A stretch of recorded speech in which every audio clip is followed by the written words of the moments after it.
जिस परिवार में करुणा है, दया है, उदारता है, प्रेम है, वह परिवार दिन दुगना रात चौगना फलता फूलता जाता है और वह परिवार स्वर्ग के समान हो जाता है।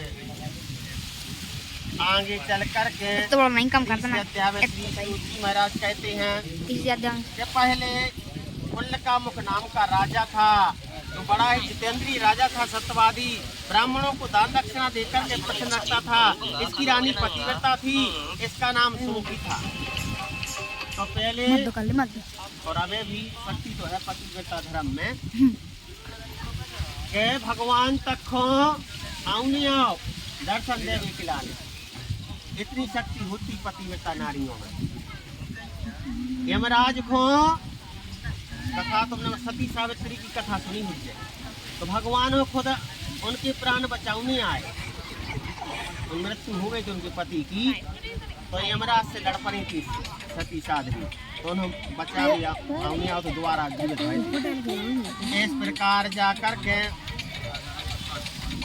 राजा रानी दोनों भद्रशिला नदी के किनारे भगवान सत्यनारायण का व्रत कर रहे थे। इसी समय साधु नाम का व्यक्ति वहाँ आया, कथा में व्यस्त राजा रानी को देखा और हाथ जोड़ करके बोला कि हे राजन, आप इतने भक्ति भाव से किस देवता का व्रत कर रहे हो?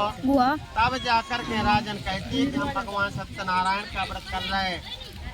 वह साधु नाम का व्यक्ति पूछता है काय के लाने कर रहे, इसलिए कर रहे हो?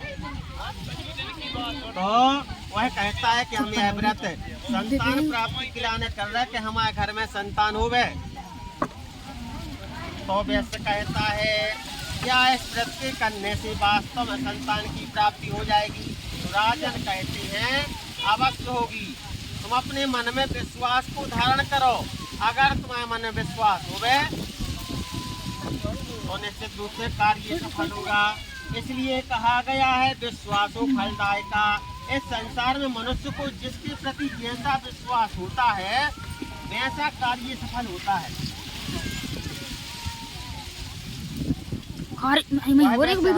गया सारा हाल उसने अपनी पत्नी लीलावती को सुनाया, प्रसन्न होती भाई, और कुछ दिनों में गर्भवती होती भाई। 10वें माह में उसने कन्या को जन्म दिया।